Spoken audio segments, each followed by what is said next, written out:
자, 여러분, 오늘은 이제 저번 시간에 이어서 그레텐의 선한 어머니상 그리고 악한 어머니상, 두 번째 악한 어머니상에 대해서 하도록 하겠습니다. 먼저 그레텐에게는 저번 시간에 한 것처럼 선한 어머니상이 이제 우리가 주도적으로 나타나는 그레텐에게서 나타나는 상이라고 볼 수 있지만, 또 반면에 이렇게 헌신적이며 정말 모성애가 강한 그런 어머니상과는 또 반대되는 사악한 어머니상도 나타납니다. 유아 사례와 관련된 내용이 이제 여러분 책을 읽어보면 나오죠. 그래서 이게 이제 우리가 본문에서 인용된 부분을 보면, 나는 우리 어머니를 죽였고 우리 아기를 물속에 빠뜨려 죽였어요. 그 아기는 당신과 내게 주어진 것이 아니었나요? 당신한테도요. 정말 당신이겠죠? 믿어지지가 않아요. 이제 파우스트의 아기를 임신을 했었죠. 근데 그 당시에 어떤 관습에서는 결혼 안 한 여자가 임신을 하면은 안 되죠. 사형에 처해지고 아기도 죽게 되고 그런 어떤 전통이 있는 그런 중세니까. 그래서 지금 이제 절망에 빠지고, 또 이때 정신이 조금 온전한 정신이 아닌 상태였습니다. 어쨌든 그래서 이제 이 그레텐의 비극이 이렇게 그 당시에 어떤 시민 비극이라고 볼 수 있는데, 그 당시 이제 기독교가 지배하던 시기니까 그 교회의 어떤 종교적인 절차, 즉 독실한 기독교인으로서 자기가 정식 혼인을 하지 않은 상태에서 아이를 사생하죠. 아이를 잉태한 그런 어떤 상황에서 본의 아니게 아이를 죽이게 되는, 인간으로서 힘겨운 실현 과정에 이런 비극이 이제 나타나게 됩니다.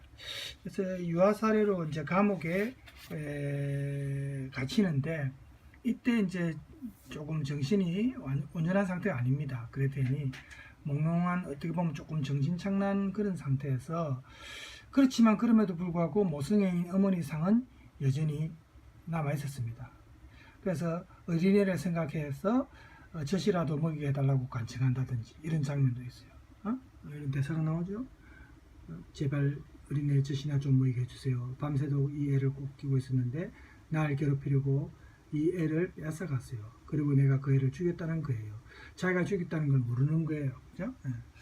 이렇게 그레텐의 사악한 어머니상과 파우스트의 사악한 아버지상, 이게 이제 이 작품 속에서도 노래 형태로 나옵니다. 이게 나오죠?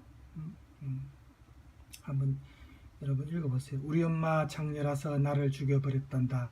우리 아빠 악당이라 나를 먹어버렸단다. 우리 작은 여동생이 나의 뼈를 찾아다가 시원한 데 묻었단다.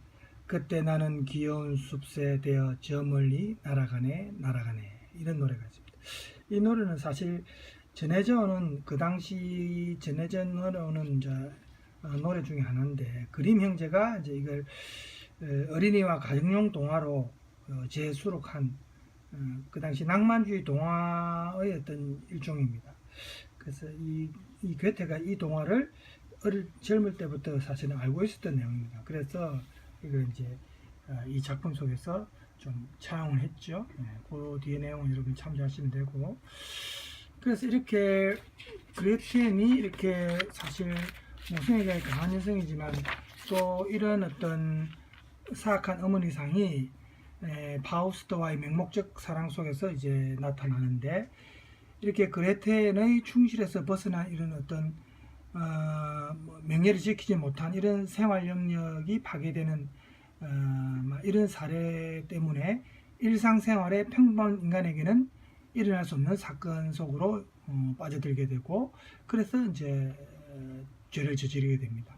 그래서 그레텐이 정말 참을 수 없는 고통, 또 외로움 속에서 죄인이 되어 희생의 제물이 되지만, 이런 고통스러운 상황 속에서도 영원한 어머니상인 이 순환의 성모상과 같은 모습을 보여줍니다. 순환의 성모는 그 고통의 영역을 돌보는 성녀 마리아와 관련되죠.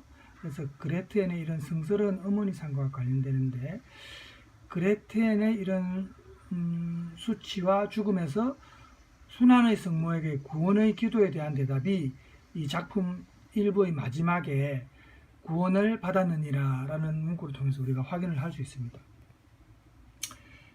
자, 그 다음에 이제 세 번째는 역설적이라고 할 수 있는데, 이 그레텐의 선한 어머니상과 그 다음에 사악한 이 어머니상의 어떤 역설적 관점에서 그레텐의 미를 우리가 조금 고찰해 보면, 성격이 굉장히 사실은 명랑하고 사실은 생활이 굉장히 힘들지 않습니까? 애들도 키워야 되고 돈도 벌어야 되고 어머니가 몸이 안 좋으니까, 그렇죠? 그런데도 불구하고 성격이 명랑하고 부지런하면서 소박한 이 그레텐의 강렬한 모성애가 우리가 앞에서 이제 쭉 살펴봤는데, 어머니를 대신해서 이렇게 갓난 누이 동생을 양육하면서 정말 고생을 하는데, 그럼에도 불구하고 그레텐이 자기가 가장 사랑하는 아기를 제 손으로 죽이지 않을 수 없는 그런 슬픈 사실이 사실 그녀가 짊어져야 할 비극적 운명이 되어버립니다. 여기에서 괴테의 역설적인 여성미의 표현 방식이 나오는데, 예를 들어 그레텐에게 만약에 마성이 없었다면 그러한 사랑이 그와 같은 비극적 결말로는 끝나지 않았겠죠. 또 한편으로 평범한 소녀 그레텐이 인간 파우스트를 구제할 수 있는, 나중에 작품 뒤에 가서 파우스트를 구제하는 게 그레텐 아닙니까? 그죠? 그런 파우스트를 구제할 영원한 여성이 되지 못했을 겁니다. 여기에서 우리가 이제 괴테의 양극성의 개념을 볼 수 있습니다. 그래서 이러한 양극적인 어떤 그 개념이 작품 파우스트 내용 전편에 흐르고 있다. 그렇게 볼 수 있습니다. 괴테의 이런 자연 신비주의에서 이러한 양극성의 세계가 극단적인 양극성에서 이렇게 이제 나오는데, 항상 부정적인 가치가 긍정적 가치로 이렇게 인도가 되고, 예를 들어서 빛은 어둠 속에서 발생하고 혼돈은 질서를 형성하게 되고, 미는 추악한 그런 상황에서 나타날 수 있고, 또 악에서 선으로 유도되고, 이렇게 한쪽으로 쏠리지 않고 이 양쪽 극단이 나중에 조화와 통합을 이루는, 그게 이제 괴테의 파우스트에서 나타납니다. 이러한 배경에서 이런 두 가지 상반된 힘의 반작용으로 완성되고 정말 살아있는 형상이 생겨나는데, 여기에 대해서 괴테가 한 말을 볼까요? 괴테가 이런 말을 했습니다. 뭐죠? 이렇게 하여 나에게는 평온하고 원활한 기분이 생기게 되었다. 그것은 우리가 두 개의 서로 대립하는 의견 사이에서 이쪽 저쪽으로 흔들림을 받아 아마 어느 쪽의 입장도 고집하지 않는다고 하는 쾌적한 감정을 주는 것이다. 이것으로 우리는 우리 인격을 이중으로 하는 것이다. 이렇게 이제 말을 했습니다. 그래서 이 파우스트 각 장면이나 줄거리가 우리가 이렇게 단편적이라고 볼 수도 있지만, 전체로서 이 비극은 정말 대조적인 이런 구성 원칙을 띠고 있다는 거. 그래서 예를 들어 천상의 서곡에서 등장하는 그 주님 하느님하고 악마 메피스토펠레스는 또 다른 세계의 이원적 대립을 보여주는 원형이죠. 그래서 하느님이 창조의 근원적 절대자라면, 메피스토펠레스는 하늘의 수석 천사가 칭송하는 이런 창조의 어떤 그 일을 부정하는, 반대하는 사람, 반대하는 악마입니다. 또 인간의 자아 실현을 부정하고 인간의 노력으로 더 나아질 수 있다는 그 가능성을 믿지 않습니다. 그래서 생성하여서 존속하는 것의 가치를 부정하는 존재가 악마인데, 그래서 하느님이 나중에 보면 이런 말을 하죠. 인간이란 노력하는 한 방황한다. 이 아주 유명한 문구죠. 파우스트에서 가장 유명한 문구 중 하나입니다. 인간이 노력하는 한은 방황한다는 겁니다. 이 방황이라는 것은 원래 아무것도 행동하지 않고 그냥 가만히 있으면 방황이 있을 수 없죠. 노력하고 행동을 해야 생길 수 있는 게 방황 아닙니까? 그죠? 그래서 인간은 노력하는 한 방황한다. 이렇게 전제하고, 착한 인간은 어두운 충동에도 불구하고 바른 길을 찾아갈 것이다 라는 믿음을 갖고 있습니다. 하느님은. 반면에 메피스토펠레스는 착한 인간도 자신의 악마의 길로 끌어들일 수 있다 이렇게 자신합니다. 이 대립적 구성의 원칙이 나중에 이 사건의 장소적 대립에도 영향을 미치고 또 개개의 장면에도 그 영향을 미치는데, 예를 들어서 뭐 여기 나오지만 서재의 내벽에 둘러싸인 좁은 장소는 그 다음 장면인 성문 밖에서는 아주 넓은 광활한 대자연과 또 대조를 이룬다든지, 이런 이제 배경이나 장면에서도 대비가 되는 그런 장면들이 많이 나온다는 겁니다. 또 뒤에 예를 들어서 봐보세요. 또 두 장면의 인물들도 대조적입니다. 예를 들어서 홀로 독백하는 파우스트 개인이 대자연 속에서 마시고 춤을 추는 군중과 또 대비되는 그런 장면이 있고, 또 마지막 장면에서 밤이라든지 아주 광활한 들판 이거하고 아주 좁은 감옥하고 이것도 이제 장면상으로 서로 대비가 되죠. 그래서 이런 장면은 어두운 밤 하늘 밑에 펼쳐진 넓은 광활한 벌판의 장소 하고 또 마지막 장에 숨 막힐 듯이 좁은 그 감옥하고 이렇게 대조가 된다는 겁니다. 이런 식으로 인물들의 대조뿐만 아니고 장면의 대조라든지 전체적으로 이 작품이 이렇게 어떻게 보면 변정법적인 정, 반, 그 다음에 마지막에 가서 조화를 이루는, 합의를 이루는 합, 정반합, 이런 변정법적인 어떤 과정을 거친다는 걸 우리가 알 수 있는데, 이렇게 괴테의 양극성의 배경에서 볼 때 그 그레테는 유아 살해 등 악인이나 마녀 같은 그런 인간으로 묘사가 되지만, 이 그레테의 존재가 오히려 이런 점 때문에 역설적으로 더 아름답게 작용합니다. 그레테의 모습에 청순한 여성상과 그 다음에 반면에 마녀상하고 유아살이나 사탄숭배 이런 게 서로 역설적으로 뒤섞여 있어서 결국 이 그레텐의 근원적인 미를 불러일으켜서 양극성의 대표적인 인물이 된다는 겁니다. 만일 괴테가 처음부터 그냥 그레텐의 아름다움만 묘사했다면 이 그레텐의 근본적 미의 표현은 그렇게 완전하지 않았을 겁니다. 좀 불완전했을 거예요.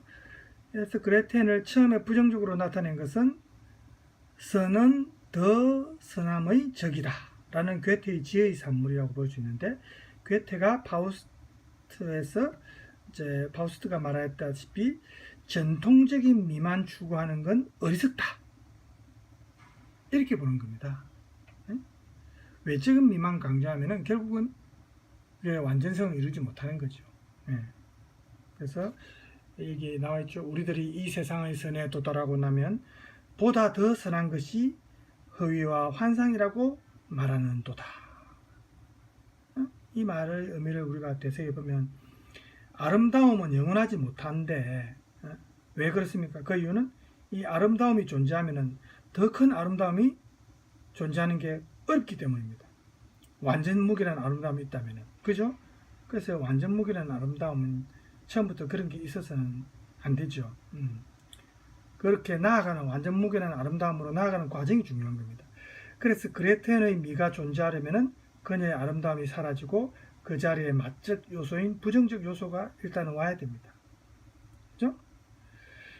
그래서 독일의 중세 신비주의자인 에크하르트가 신은 선하지 않는데 그래야 신은 더 선할 수 있기 때문이다 이런 말을 했어요. 신이라고 다 선한 건 아니다. 신이 또 벌하고 정말 악하게 할 때도 있죠. 사람의 입장에서 볼 때는.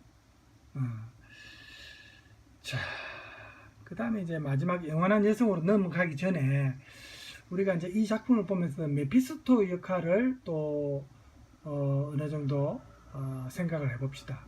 물론 이제 우리 이 텍스트의 주제는 모성애와 관련된 여성상인데 악마 메피스토가 또 하는 역할이 있겠죠. 그래서 그 관련된 영상을 제가 준비를 했는데 잠깐 볼까요? 마음속에나 악한 본성이 조금씩은 숨어있기 마련이죠. 그렇다면 여러분들도 여러분 마음속에 도사리는 악한 본성을 느껴보신 적이 있나요? 나아가 그러한 악한 마음 때문에 자기 환멸에 이르렀던 적은 없나요? 이를테면 나는 왜 이렇게 증오가 많을까? 나는 왜 이렇게 사랑이 없을까? 나는 왜 저 사람을 이유 없이 저주할 만큼 이렇게도 아량이 좁을까? 나는 정말 악마 같구나 라고 말이죠. 이처럼 여러분 안에 내재한 악한 마음 때문에 자기 자신을 채근하고 원망한 경험이 있으신 분들이라면 이 짧은 영상을 통해 조금이나마 위로를 받으셨으면 좋겠습니다. 악에 대한 새로운 고찰을 안겨줄 오늘의 책 괴테의 파우스트입니다. 오늘날 독일 문학의 거인으로 남은 괴테는 지금으로부터 약 270년 전인 인물 소개는 1749년 조금 지나갑시다. 프랑크푸르트 암마인에서 태어났습니다. 품으로 남아있죠. 일설에 따르면 괴테가 파우스트를 구상할 때 크게 영감을 얻은 것은 당시 민중소설로 퍼져 있던 파우스트 전설이라고 하는데요. 원래 괴테는 이 전설에 등장하는 마법사 파우스트가 삶의 목적을 찾기 위해 마법에 의지하는 모습을 보고 큰 감명을 받았다고 합니다. 그래서 이 파우스트가 사실은 실존 인물입니다. 전해져오는 민중담으로 이제 이 소재를 가지고 이제 파우스트가 자기 나름대로의 독창적인 작품을 완성했는데 실존 인물이라는 겁니다. 따라서 괴테는 삶의 목적을 찾고자 노력하는 인간상을 그려보기로 계획했고 그러한 노력의 결실이 파우스트라는 커다란 열매를 맺게 한 것입니다. 이러한 파우스트의 구성은 크게 1막과 2막으로 나뉩니다. 이 중 사람들이 익히 알고 있는 파우스트 이야기는 1막의 이야기인데요. 왜냐하면 비교적 평이한 줄거리로 흘러가는 1막과 달리 2막은 그 세계관도 훨씬 방대할 뿐만 아니라 상징적인 요소들도 워낙 많은 탓에 줄거리를 파악하기조차 쉽지가 않기 때문입니다. 하지만 파우스트의 진정한 주제의식을 깨닫기 위해선 반드시 1막과 2막을 모두 읽어야만 합니다. 따라서 본 영상에서는 1막과 2막의 가장 굵직한 사건들을 먼저 거시적으로 살펴본 후에 영상 후반부에 가서 다시 각 사건의 의미를 되짚어보는 식으로 준비해보았습니다. 줄거리를 이미 알고 계신 분들이라면 영상 후반부부터 시청하셔도 무방할 것 같습니다. 그럼 바로 시작하겠습니다. 광고가 나오니까 잠깐 광고 건너뛰고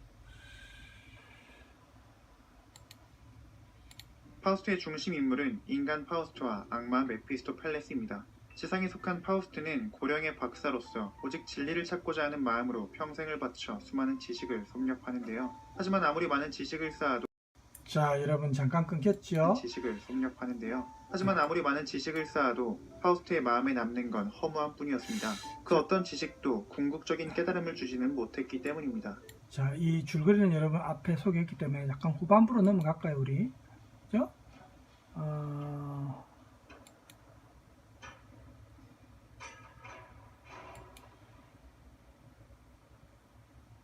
을 느낀 상태였죠.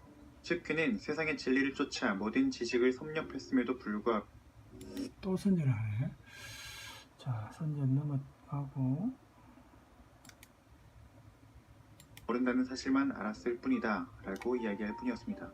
다시 말해 파우스트는 지식들을 쌓아나갈수록 학문의 허무함만 깨달았을 뿐이었던 것입니다.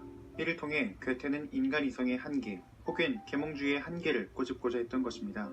아시다시피 중세의 종말을 알리며 도래한 계몽주의는 신화나 종교 따위의 비합리적인 것들을 배격하고 그 자리에 합리적인 인간 이성을 채워넣으려 시도했는데요. 괴테가 보기엔 인간의 이성도 역시나 비합리적인 부분이 존재했기 때문에 결코 지식만으로 인간이 구원에 이를 수는 없다는 사실을 지적하고 싶었던 것입니다.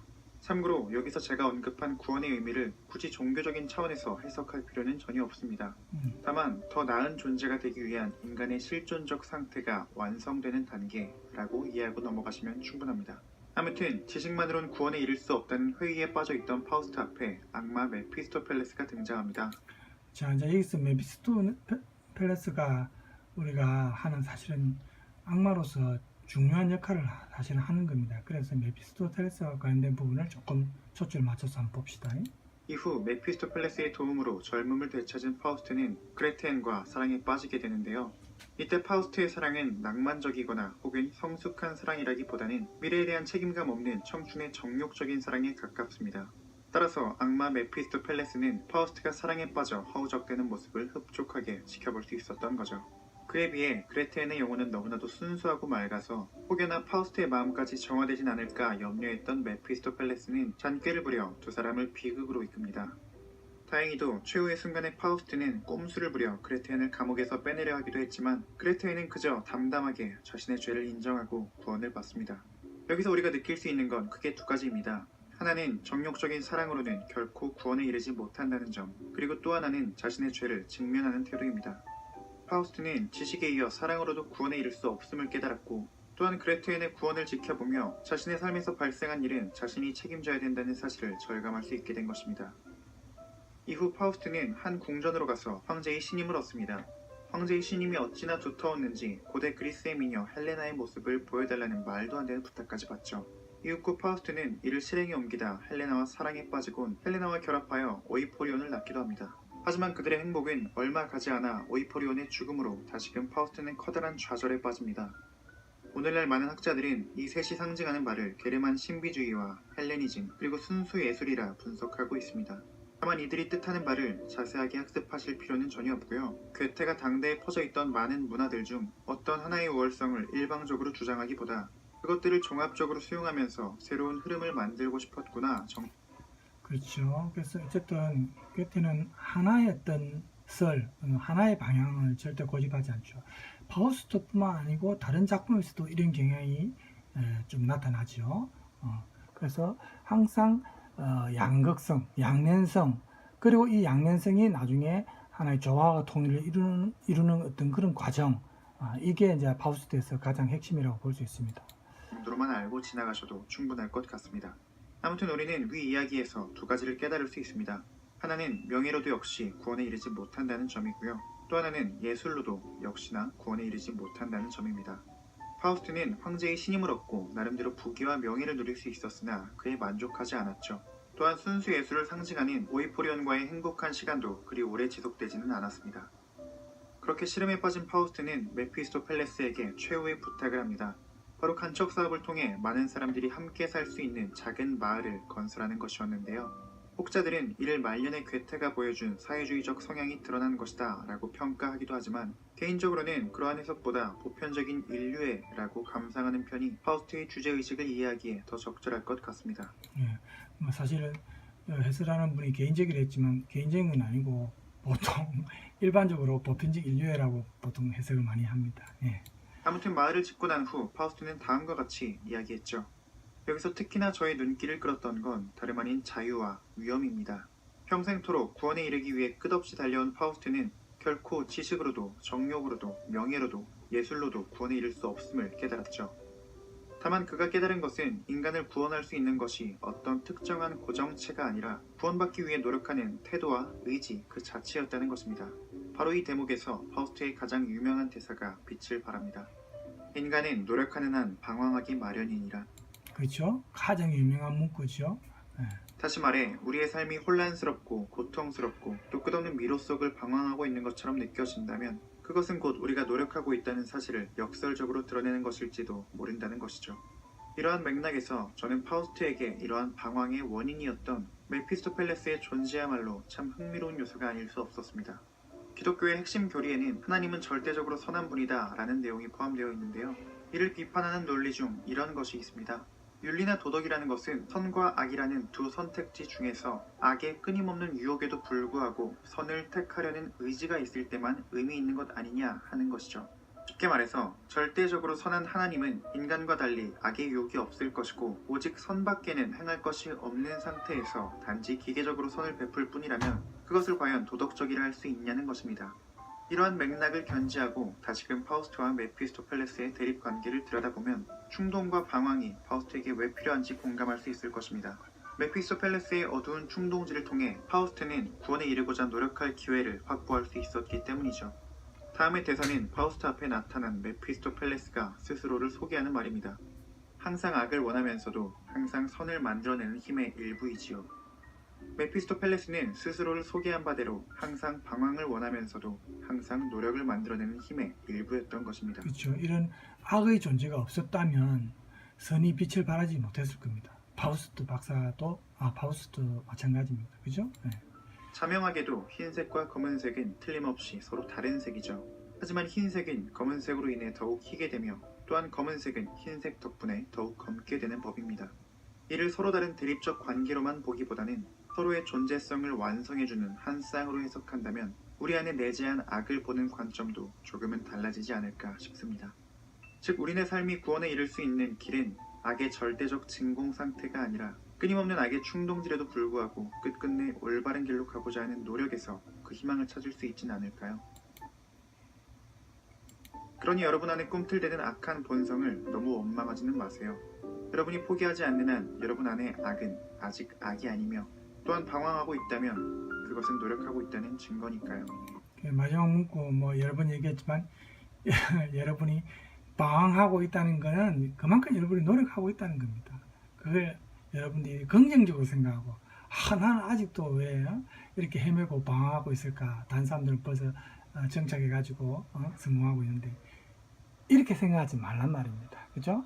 우리가 이런 과정을 중요시해야 됩니다. 이런 과정이 없으면은 결국 나중에 쉽게 얻은 행복, 쉽게 얻은 부, 다시 잃기 쉽고 불행해지기 쉽고, 그죠? 그렇습니다.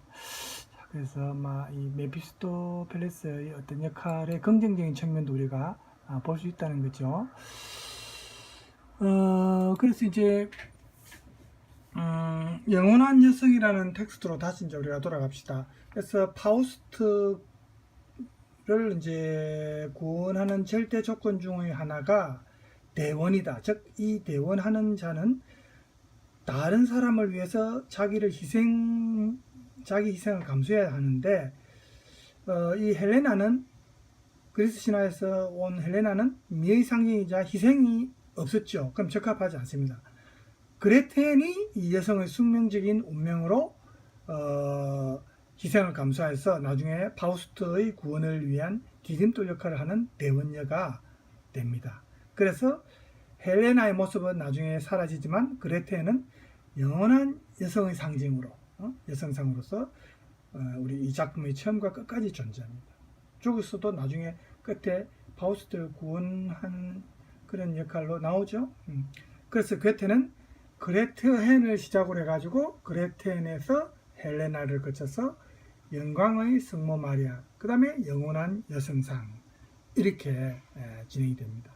그래서 파우스트를 다양한 사랑과 죽음의 전개에 개입시키고 있습니다.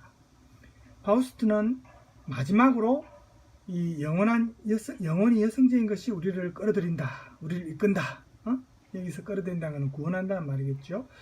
이 신비한 합창의 구절로 끝나는데, 여기서 영혼이 여성적인 것은 여성의 원천으로서 결국 어머니상의 어떤 상징이다, 이렇게 볼 수가 있습니다. 그래서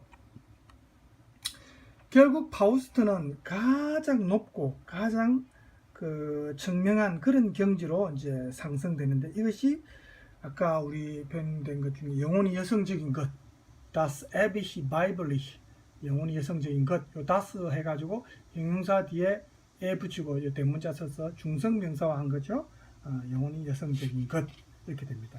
그래서 여기에서 우리가 이제 이 영혼이 여성적인 것이 성모 마리아 혹은 속세를 떠나 정화된 존재가 된 이 그레텐 같은 영원한 사랑을 베푸는 여인들이라는 것을 알 수가 있습니다. 그리고 이러한 여성의 어머니같이 정말 영원한 사랑이 남성을 구원할 수 있다는 것이 괴테의 생각인 것 같습니다. 그래서 이 영원한 여성에 대한 찬미, 이거를 이제 성모 마리아에 대한 찬미로도 볼 수 있지만, 파우스트의 전 이 작품에 나오는 합창 형식이 많거든요. 전 곡하고 그리고 괴테의 80년에 걸친 일생, 이런 걸 우리가 만약에 고려한다면은 이것은 지상의 여성 속에서 계시되고 있는 영원한 모성애에 대해서 찬미한 것이다, 이렇게 볼 수가 있습니다. 그래서 어떤 성모 마리아상 이런 건 종교적인 차원을 사실은 초월해서 지상의 여성 속에서 우리가 나타나는 그런 영원한 모성애에 대한 찬미다, 이렇게 이제 볼 수 있다는 거죠. 그래서 이렇게 이제 파우스트의 작품 우리가 쭉 지금 봤는데, 그 뒤에 이제 헬레나의 어머니상이라는 것도 뒤에 나옵니다. 텍스트에 헬레나의 어머니상, 텍스트 몇 쪽입니까? 그죠? 66쪽인가 그게 나오죠. 그래서 이 부분은 이제 우리가 사실은 그레텐에서 이제 좀 올바른 여성상을 볼 수 있고, 헬레나 같은 경우에는 이제 그 미의 여인상으로서 우리가 이제 보통 인식을 많이 하고 있죠. 그래서 여성의 본질인 이런 모성의 인식은 이 파우스트 2부에서 파우스트 자신이 어머니들의 세계에 내려가서 인간 구원의 길을 터놓는 장면이 나옵니다. 그리고 파우스트 마지막 대단원에서 모든 모성적인 것의 어떤 천상과 지상의 화합을 이룩하는 장면이 뒤에 나옵니다. 그래서 이 부분은 막 생략하겠습니다. 여러분이 개인적으로 이 텍스트도 좀 읽어보시면 되고, 자, 그래서 다음 시간에는 이제 텍스트 중에 괴테의 파우스트에 나타난 속담적 표현과 독일 정신, 이 부분을 할까 싶습니다. 텍스트는 다음 시간에 하고, 오늘은 이제 지금 시간이 다른 때보다 조금 여유가 있지만 제가 준비한 그 동영상 중에 메피스토와 관련된 부분을 오늘 봤기 때문에 일단 여기서 마치겠습니다. 다음 시간에는 괴테의 파우스트에 나타난 속담적 표현과 독일 정신, 이 텍스트를 하도록 하겠습니다. 자, 여러분 오늘 수고 많으셨고 남은 시간 편히 보내기 바랍니다. 감사합니다.